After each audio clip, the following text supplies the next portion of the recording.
हाय। आज का क्लास है हमारा स्ट्रोक के बारे में। तो आज हम जानेंगे स्ट्रोक क्या होता है। ठीक है। स्ट्रोक, अगर हम डेफिनेशन की बात करेंगे तो AHA, अमेरिकन हार्ट एसोसिएशन के अकॉर्डिंग स्ट्रोक का डेफिनेशन ये कहता है कि स्ट्रोक एक ऐसी कंडीशन है जिसमें ब्लड फ्लो ब्रेन का जो होता है वो इंटरप्ट हो जाता है या कम हो जाता है, जिसके कारण ब्रेन सेल डेथ होना स्टार्ट हो जाता है और न्यूरोलॉजिकल डेफिशिएट आ जाता है। न्यूरोलॉजिकल डेफिशिएट मीन्स बैलेंस में प्रॉब्लम होगा, ठीक है ना। अनकॉन्शियस हो जाएगा, अनकॉन्शियस हो जाएगा पेशेंट। तो इसे हम कहते हैं स्ट्रोक। स्ट्रोक क्या है? Stroke is a condition in which blood flow to a brain interrupted और reduce, resulting in the brain cell death, neurological deficit. तो हम स्ट्रोक का डेफिनेशन जान लिए कि स्ट्रोक एक ऐसा कंडीशन है जिसके में क्या होता है कि ब्रेन में जो ब्लड वेसल्स जा रही है उसमें इंटरप्शन हो रहा है या तो कम हो रहा है, जिसके कारण ब्रेन का सेल डेथ हो रहा है और न्यूरोलॉजिकल डेफिशिएट हो रहा है। इसके टाइप्स, स्ट्रोक के दो मेनली टाइप्स होते हैं, ठीक है। एक होता है इस्केमिक टाइप, एक होता है हेमोरेजिक स्ट्रोक। तो इस्केमिक स्ट्रोक मतलब क्या होता है कि आर्टेरियल ब्लॉकेज हो जाएगा, जो आर्टरी ब्रेन को सप्लाई कर रही है ब्लड, उसमें ब्लॉकेज आने के कारण हो रहा है। मतलब कि इसमें अब्सेंस ऑफ ऑक्सीजन होना स्टार्ट हो जाएगा due to blockage. Haemorrhagic stroke मतलब जो सेरिब्रल मतलब ब्रेन का जो आर्टरी होता है, ठीक है ना, उसमें रैप्चर हो जाएगा, तो उसको हम कहेंगे हेमरेजिक स्ट्रोक। स्ट्रोक के दो टाइप्स होते हैं मेनली। एक होता है इस्केमिक स्ट्रोक। इस्केमिक स्ट्रोक में मेनली आर्टेरियल ब्लॉकेज होने के कारण स्ट्रोक जो हो रहा है उसको कहेंगे इस्केमिक स्ट्रोक। और जो रैप्चर, सेरिब्रल आर्टरी में रैप्चर होने के कारण अगर स्ट्रोक आ रहा है तो उसे हम कहेंगे हेमोरेजिक स्ट्रोक। ओके। अब हम आते हैं causes and the risk factor. इसका कोई एग्जैक्ट कॉजेज नहीं है, इसलिए हमने इडियोपैथिक लिखा कि नो एग्जैक्ट कॉजेस फाउंड। कोई एग्जैक्ट कॉजेज नहीं है। रिस्क फैक्टर बहुत सारा है स्ट्रोक का। एक तो होता है मॉडिफाइबल रिस्क फैक्टर, एक होता है नॉन मॉडिफाइबल रिस्क फैक्टर। पहले हम नॉन मॉडिफाइबल रिस्क फैक्टर की बात करेंगे। तो ऐसा रिस्क फैक्टर जिसको हम बदल नहीं सकते हैं उसको कहते हैं नॉन मॉडिफाइबल रिस्क फैक्टर। जैसे कि एज को हमने बदलना नहीं है। तो मेनली जो स्ट्रोक होता है वो अगर किसी पर्सन का मोर देन 55 ईयर्स से ज्यादा हो तो उसमें स्ट्रोक होने के चांसेस ज्यादा हो जाती है।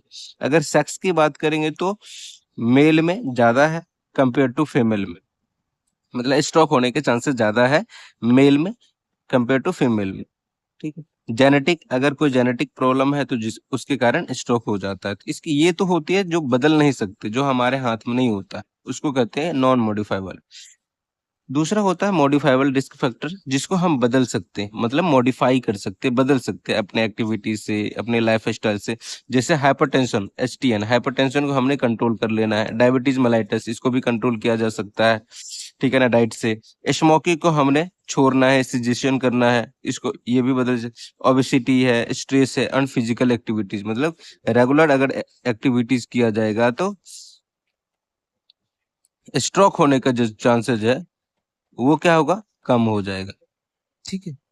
तो ये मॉडिफाइबल रिस्क फैक्टर है, जैसे कि हाइपरटेंशन है, डायबिटीज मेलाइटस है, स्मोकिंग एंड अल्कोहल यूज है, ओबेसिटी है, स्ट्रेस है एंड फिजिकल। ये सब के कारण, इन सब के कारण स्ट्रोक होने की चांसेस बढ़ जाती है, स्ट्रोक होने की चांसेस बढ़ जाती है। अब आते हैं क्लिनिकल मैनिफेस्टेशन, जो साइन एंड सिम्टम्स इसको कहते हैं, sign and symptoms. Sign and symptoms, एक तो अर्ली साइन एंड सिम्टम्स आता है, एक होता है लेट साइन एंड सिम्टम्स। जो अर्ली साइन एंड सिम्टम्स में क्या दिखा दिया जाता है, अगर किसी को स्ट्रोक आया तो सीवियर हेडेक होगा, सीवियर हेडेक होगा। विजन उसका लॉस हो जाएगा, मतलब पहचान नहीं पाएगा अच्छे से, ठीक है ना। ब्लड विजन होगा, धुंधलापन उसे दिखेगा।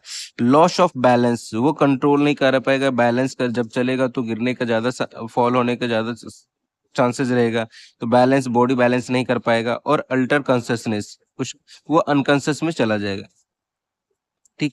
एक होता है लेट, इसमें क्या हो सके, फेस का ड्रोपिंग हो जाएगा, ठीक है ना, जो आर्म वीकनेस होना है, हाथ वगैरह में वीकनेस हो जाएगा क्योंकि वेंस नस वगैरह कंप्रेस होने के कारण, ठीक है ना, स्पीच डिफिकल्टी हो जाएगी, बोल नहीं पाएगा। और टाइम टू एक्ट, मतलब लेट रिएक्ट करेगा, लेट रिएक्ट करेगा, रिएक्ट करेगा पेशेंट। तो ये सब है, एक तो लेट है, एक अर्ली है। ये अर्ली है, ये लेट वाला साइन एंड सिम्टम्स है। उसके बाद अगर हम डायग्नोसिस की बात करें, जो स्ट्रोक आने के बाद जो मेन डायग्नोसिस होते हैं वो सीटी स्कैन होता है। सीटी स्कैन में पता चल जाता है कि स्ट्रोक इस्चेमिक है या फिर हेमरेजिक है, ये सब पता चलता है। तो चॉइस ऑफ इन्वेस्टिगेशन कह सकते हैं कि सीटी स्कैन है, एमआरआई कर सकते हैं, ठीक है ना, ब्लड ग्लूकोज लेवल चेक कर सकते हैं, लिपिड प्रोफाइल चेक कर सकते हैं, ठीक है। उसके बाद मैनेजमेंट, फर्स्ट एड, जो फर्स्ट लाइन जो मैनेजमेंट होता है, वो हम क्या करेंगे स्ट्रोक वाले पेशेंट के एबीसी। एबीसी में क्या आता है कि पहला आता है एयरवे, दूसरा होता है बी फॉर ब्रीदिंग, और सी फॉर सर्कुलेशन। हम इसको चेक कैसे करेंगे? एयरवे को हम सिक्रेशंस वगैरह सभी को निकालेंगे, जैसे सक्शंस कर लेंगे, इसके लिए सक्शन कर लेंगे, जिससे कि एस्पिरेट होने से पेशेंट को बचाएंगे, एस्पिरेट होने से पेशेंट को बचाएंगे, ठीक है। उसके बाद ब्रीथिंग चेक करनी है, ठीक है ना, रिस्पिरेटरी रेट चेक करना है कि किसका रिस्पिरेटरी रेट 12 to 20 ब्रीथ पर मिनट होता है नॉर्मल एडल्ट में, तो वो हमने check. Oxygen saturation level check करना है, जो कि 96 to 100% होता है ऑक्सीजन सेचुरेशन, ये हमने चेक करना होता है। सर्कुलेशन चेक करना है, सर्कुलेशन से चेक कैसे करेंगे? पल्स हमने देखना है, बीपी देखना है, ठीक है ना। उसके बाद ब्लीडिंग अगर हो रही है तो ब्लीडिंग को हमने बंद करना है, ठीक है ना, और आईवी लाइन को हमने मेंटेन कर लेना है, जिससे कि सर्कुलेशन हमारा मेंटेन रहे और शॉक से पेशेंट को बचाया जा सकता है। तो एबीसी। दूसरा होता है medical management. Medical management depend करता है कि कौन सा स्ट्रोक है, ठीक है। अगर इस्केमिक स्ट्रोक है, एंटीप्लेटलेट्स ड्रग्स देंगे, जैसे एस्पिरिन देंगे, फिर एंटी कोगुलेंट जो कोगुलेशन से बचाता है, हेपरिन देंगे, स्टेटिन देंगे, जो एटोरवा स्टेटिन, ठीक है ना, फैट वगैरह नहीं होने दे।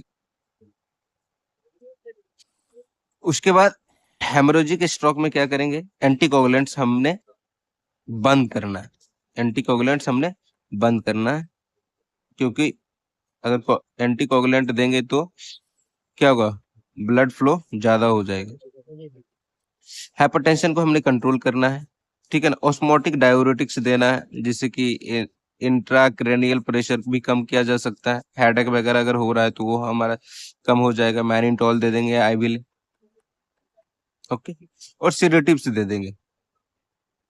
सर्जिकल मैनेजमेंट मेनली कैरोटिड इंडक्ट्रेक्टमी होता है, ठीक है ना। इसमें क्या करता है, एक ऐसा सर्जिकल प्रोसीजर है जिसमें एथोरोडिक प्लग है, उसको रिमूव किया जा सकता, रिमूव करते हैं कैरोटिड आर्टरी से, जिसके कारण हमारा नॉर्मल ब्लड फ्लो फिर से रीस्टोर हो जाता है, मतलब नॉर्मल ब्लड फ्लो हो जाता है, और वो इस्चेमिक स्ट्रोक से बचाया जा सकता है।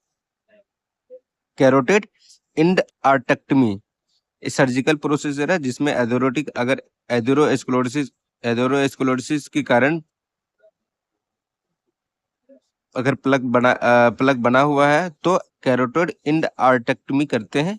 उसमें क्या करते हैं, एरोडिक एथेरोस्क्लेरोसिस प्लग को निकाल देते हैं और नॉर्मल जो ब्लड फ्लो होता है उसको रिस्टोर कर लेते हैं। हेमोटोमा इवैक्यूएशन होता है, अगर किसी हेमरेज के कारण हेमोटोमा बन गया है तो ब्लड सर्जिकली हम इसको रिमूव करते हैं, ठीक है ना, उसी को कहते हैं हेमोटोमा इवैक्यूएशन।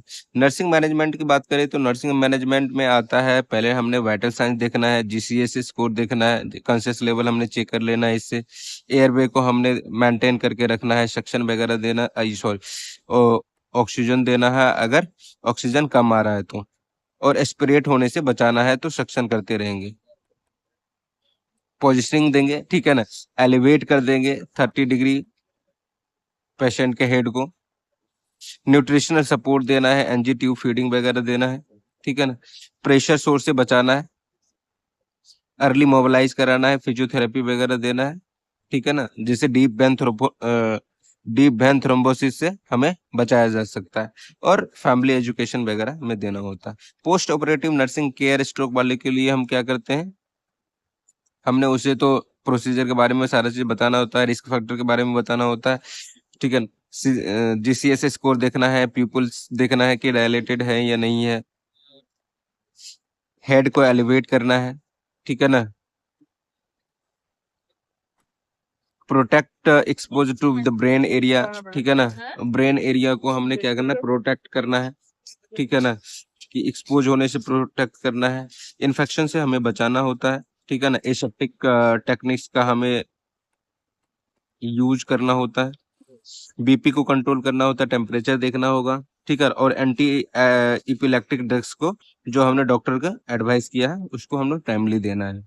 तो आज का हमारा सेशन रहा, ये एग्जाम स्ट्रोक है, ये एग्जाम स्ट्रोक क्वेश्चंस है जो कि शॉर्ट नोट से 2 या 3 नंबर में पूछा जाता है और पूछते ही हर बार है, हर बार है। तो आज का